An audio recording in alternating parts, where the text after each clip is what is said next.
এই একটা পাপ যদি কেউ না করে ইনশাল্লাহ সে জান্নাতে যাবে। যতই পাপ করুক না কেন। বাসায় মা বোন যারা আছে অনেকেই দেখা যায় চুলা আশ্রয় চিরুনি পরে গেলে বলেই আজকে মেহমান আসবে। কি আসবে আজকে?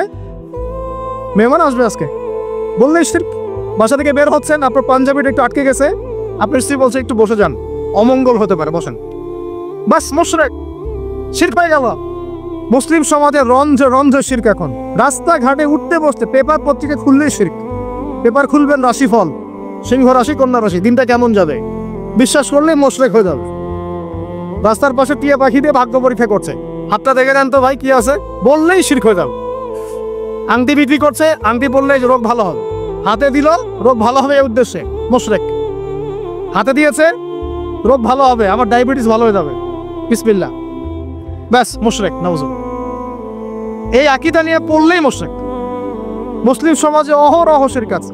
আর আবু জেহেলের যুগে কি ছিল ভাই? আবু জেহেলের যুগে অনেকদিন বলেছি মেজর 5টা সমস্যা ছিল। কয়টা? মেজর 5টা, মাইনর সমস্যা অনেক, মেজর 5টা। এক, আবু জেহেলের যুগের বেশিরভাগ মানুষ শিরক করতো। কি করতো ভাই? লাত, উজ্জা, হবল, মানাত এইসব মূর্তি পূজা করতো। এখন হয়তো মুসলিম সমাজে এটা নাই ঠিকই, কিন্তু মুসলিমরা এখন কবর মাজার পূজা শুরু করেছে, করে নাই? মুসলিমরাও এখন নেক্সট সুরতে ধোঁকা খাচ্ছে। শিরক তো আমাদের সমাজে চলছে। শিরক কি হয় কেন আমি লেকচার দিয়েছি, দেখবেন মুসলিম সমাজে কত শিরক চলছে। আবু জেহেলের যুগে শিরক ছিল, এগুলো বলতে থাকলে এটা নিয়ে আলোচনা করতে হবে। আলোচনার টপিক আমার আসতে অন্য। আবু জেহেলের যুগে কি ছিল ভাই? শিরক ছিল, সমাজে রমঝে রমঝে শিরক ছিল। এখনকার সমাজেও শিরক আছে।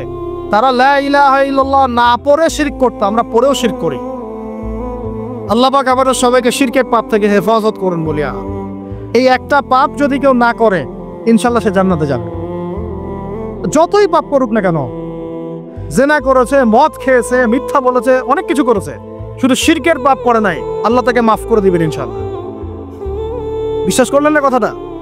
নবীজি বলেছেন এই উম্মতের যে কোনো ব্যক্তি যতই পাপ করুক না কেন আল্লাহ পাক সমস্ত পাপ মাফ করতে পারেন, কিন্তু শিরকের গুনাহ আল্লাহ পাক মাফ করবেন। তওবা করে যদি মারা না যায় মাফ করবে না। একটা এক্সাম্পল দিয়ে বোঝাচ্ছি, তাহলে ক্লিয়ার হয়ে যাবে। মনে করেন কেউ একজন জেনা করেছে, তওবা করার সুযোগ হয় নাই, মারা গেছে, নাউজুবিল্লাহ। এখন আল্লাহ পাক কিয়ামতের মাঠে এই জেনার পাপটা মাফ করে দিতে পারেন, যদিও সে তওবা করে নাই। যদিও সে তওবা করে নাই, আল্লাহ পাক এই পাপটাও মাফ করতে পারেন। কিন্তু একজন ব্যক্তি শিরক করেছে, তওবা করে নাই, কিন্তু এই অবস্থায় যদি কাল কিয়ামতের মাঠে আল্লাহর সাথে সাক্ষাৎ করে, আল্লাহ তার গুনাহ মাফ করবে না। এই শিরক আর অন্য পাপের এই হলো পার্থক্য।